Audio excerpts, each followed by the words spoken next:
పరిశుద్ధాత్మ కోసము నేను కొన్ని విషయాలు ఆ టాపిక్ నుంచి కొన్ని దేవుడు వేరే టాపిక్స్ ఇచ్చిండు. అపోస్తుల కార్యాలు 8:14. సమరయ వారు దేవుని వాక్యము అంగీకరించిరని యెరూషలేములోని అపోస్తలులు విని పేతురును యోహానును వారి యొద్దకు పంపిరి. దేవుని వాక్యాన్ని అంగీకరించిండ్రు. అర్థమవుతుందా? దానికన్నా ముందు దేవుని వాక్యం వాళ్ళు అంగీకరించలే.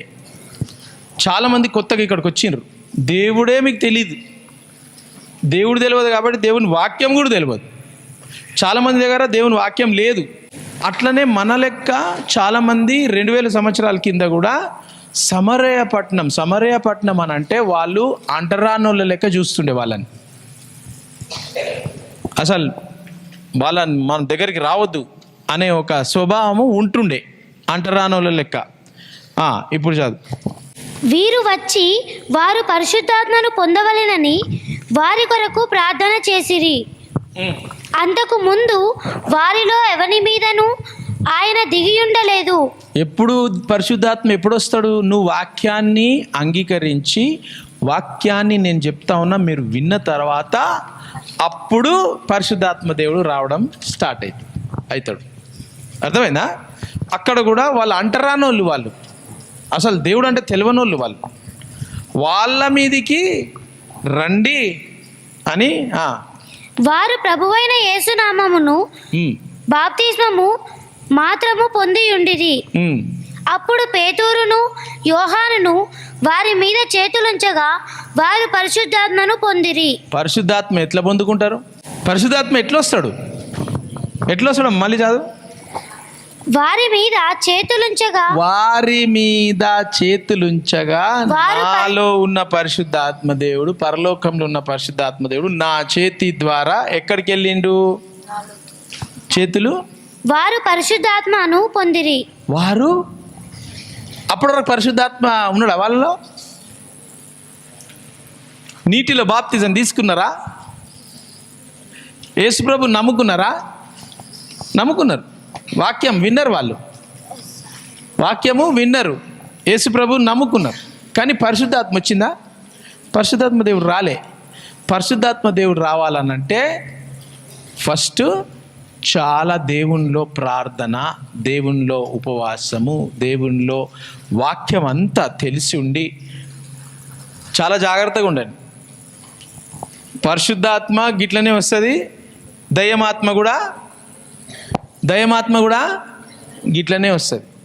ఇష్టం వచ్చినోడు వచ్చి నీ మీద చేయి పెట్టనీయకండి. అక్క నా మీద చేయబెట్టి ప్రేయర్ చేయక్క, అక్క నా మీద చేయబెట్టి ప్రేయర్ చేయక్క.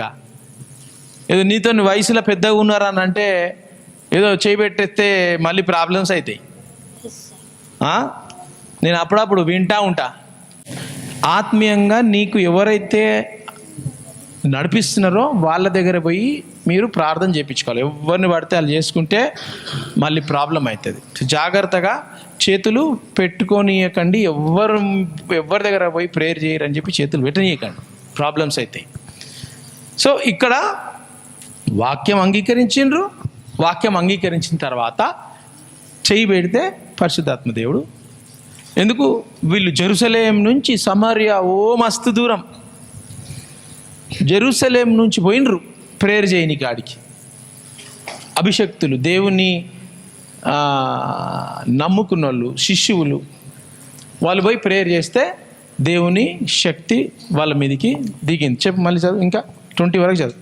అపోస్తలులు చేతులుంచట వలన పరిశుద్ధాత్మ అనుగ్రహింపబడెనని సీమోను చూచి వారి ఎదుట ద్రవ్యము పెట్టి నేనెవని మీద చేతులుంచుదునో వాడు పరిశుద్ధాత్మను పొందునట్లు ఈ అధికారము నాకియ్యుడని అడిగెను. ఎంతమంది పైసలు ఇచ్చిరు నాకు? పరిశుద్ధాత్మ దేవుడు ఎట్లా వస్తాడు? పైసలు ఇస్తే వస్తాడా? ఆడ ఏమంటున్నాడు? సీమోన్ అంట. సీమోన్ ఏం చేస్తున్నాడు? చూసిండు, అరే ఇదేందో సూపర్ న్యాచురల్గా వచ్చేసింది, దేవుని శక్తి వచ్చేసింది, నా కోసం కూడా దేవుడు తెలియదు, ఏం తెలియదు, నా కట్ట పైసలు తీసుకపోయి ఇచ్చేసిండు. ఇచ్చి కొంచెం నాకు ప్రేయర్ చేయవా, నువ్వు ఎట్లయితే చేసినావో అది నాకు కూడా రావాలా అని పైసలు ఇచ్చిందట. ఉన్నారు అట్లా. బిజినెస్ చేసేటోళ్ళు దేవుని పేర్ల. మీకు దేవుడు పైసలు తీసుకొని పరిశుద్ధాత్మ గిఫ్ట్ని ఇచ్చిండా లేకపోతే ఫ్రీగా ఇచ్చిండా? మనం పైసలు తీసుకోవాలన్నా ఫ్రీగా ఇవ్వాలన్నా? ఎప్పుడు ఇవ్వాలా? ఇప్పుడు నీకు ఒకటే వరము, దేవుని అభిషేకం వచ్చింది. ఆ అభిషేకాన్ని నువ్వు ప్రార్థనలో గంటలు ప్రేయర్లో గంటలు వాక్యంలో చదివి ఇంకొక 10-15 సంవత్సరాలకు మంచిగా ఆత్మీయంగా స్ట్రాంగ్ అయితే అప్పుడు నువ్వు ఇచ్చే స్థాయికి వస్తావు.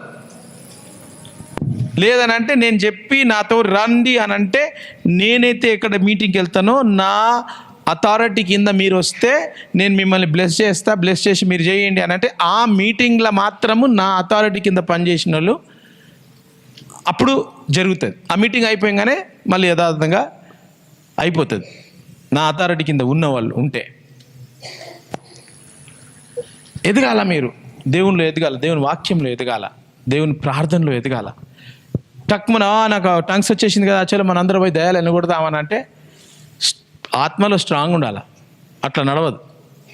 అక్కడ వాడు వచ్చిండు, పైసలు ఇస్తున్నాడు, కొంచెం నాకు కూడా కావాలా, ఫైర్ కావాలా, అగ్ని కావాలా. అందరు సమర్యులు అంటరానోళ్ళు, అట్లాంటి వాళ్ళు ఎవరు పోరు వాళ్ళ దగ్గరికి, అంటరానోళ్ళ దగ్గరికి. ఈ సమరయ వాళ్ళు అట్లా సొంటలు ఉండే. కానీ సమరయ వాళ్ళు అంటరానోళ్ళ దగ్గర ఎవరు పోనోళ్ళ దగ్గరికి ఎవరు పోయినరు? పరిశుద్ధాత్మ దేవుడు పోయిండు. పరిశుద్ధాత్మ పోయి వాళ్ళను బ్లెస్ చేసి వాళ్ళు ఫైర్ నిండిపోయి ఆత్మలో బాప్తిజం టంగ్స్ మాట్లాడడం స్టార్ట్ చేశారు. దాని తర్వాత అందుకు పేతురు, నీవు ద్రవ్యమిచ్చి దేవుని వరము సంపాదించుకొందునని తలంచుకొనినందున నీ వెండి నీతో కూడా నశించును గాక. నీ వెండి, నీ పైసలు, నీ బంగారం నువ్వే పెట్టుకో. దేవుని అభిషేకం పైసలతో కొనుక్కుంటావా? నువ్వు పైసలతో అమ్ముతావా? చాలామంది అమ్ముతున్నారు ఇప్పుడు, నాకు తెలుసు. చాలామంది నేను తీర్మానం ఏమంటారు తీర్పు తీర్చాను.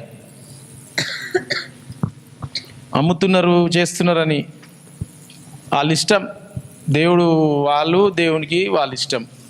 కానీ దేవుడు అమ్మమన్నాడా? నీ ద్రవ్యము, నీ వెండి నీతోనే పెట్టుకో. తర్వాత నీ వెండి నీతో కూడా నశించును గాక. నీ హృదయము దేవుని ఎదుట సరి అయినది కాదు గనుక. దేవుని దగ్గర నీ హార్ట్ వేస్ట్ ఉన్నది, దరిద్రంగా ఉన్నది, పాపం ఉన్నది. దేవుని దగ్గర నువ్వు కరెక్ట్ ఇంటెన్షన్స్ లేవు నీకు. కనుక ఈ కార్యమందు నీకు పాలు పంపులు లేవు. నెక్స్ట్ కాబట్టి ఈ చెడుతనమును మానుకొని మారు మనస్సు నొంది ప్రభువును వేడుకొనుము. ఏందంట అది? మంచితనమా చెడుతనమా? పైసలు ఇచ్చి దేవుని కాడికి పోయి దేవుని విషయాలు తీసుకోవడం చెడుతనం. ఆ చెడుతనాన్ని మానుకోవాలా. దాని తర్వాత ఏమైంది? ఒకవేళ నీ హృదయాలోచన క్షమింపబడవచ్చును, నీవు ఘోర దుష్టత్వములోను దుర్నీతి బంధకములోను ఉన్నట్టు నాకు కనబడుచున్నదని చెప్పాను. అందుకు సీమోను, మీరు చెప్పిన వాటిలో ఏదియూ నా మీదికి రాకుండా మీరే నా కొరకు ప్రభువును వేడుకొనుడని చెప్పాను. హల్లెలూయా. ఏమంటుండు సీమోన్? ఏమంటుండు? పేతురు ఆ శిష్యులు అక్కడ కొన్ని విషయాలు చెప్తున్నారు. నువ్వు పైసలు తీసుకున్నావా, నీ హృదయం ఇట్లుంది, నువ్వు గిట్లా కాబోతున్నావు, నువ్వు ఇట్లా అవుతావు అట్లా అవుతావు అని కొన్ని మాటలు చెప్తే నువ్వు చెప్పింది కావద్దు, ప్లీజ్ మీరందరూ నాలో ఉన్న ప్రాఫెసీ, నాలో ఉన్న హీలింగ్, నాలో ఉన్న అనాయింటింగ్, నాలో ఉన్న గిఫ్ట్స్, విజన్స్, డ్రీమ్స్ అవన్నీ నేను చేయబెట్టినా.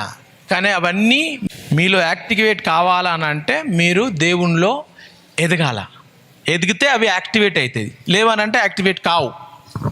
అట్లనే ఉంటుంది. క్యాండిల్ ఉంటుంది కదా, క్యాండిల్తో మన డిన్నర్ ఉండొచ్చా? దాని కింద పెడితే డబ్బా కింద పెడితే మరి ఎంత మంట కావాలా?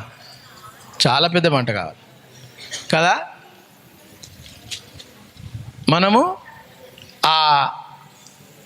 ఇప్పుడు మీకు క్యాండిల్ వచ్చింది, నేనేం చేసిన ఆ క్యాండిల్ని మీరు పెద్ద క్యాండిల్ చేసుకోవాలి, పెద్ద మంట చేసుకోవాలి. ఆ మంట ఎట్లయితుంది? వాక్యం తెలవాలా, మెమరీ వర్స్ టక్కుమని ఇట్లా చెప్పాలా. నేను నోట్స్ తెస్తున్నాను రోజు మీ దగ్గరికి,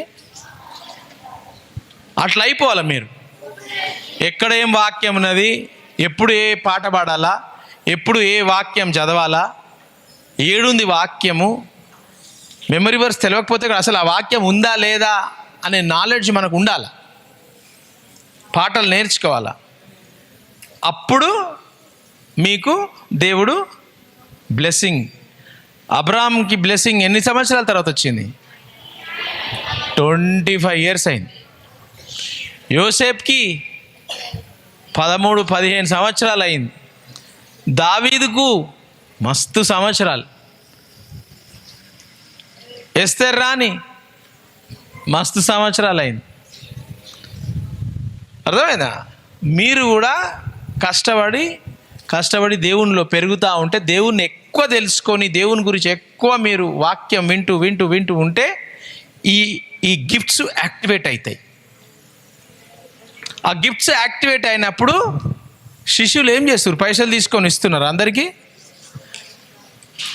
నువ్వు ప్రేయర్ చేస్తే ఆటోమేటిక్ వచ్చి నీ ముందు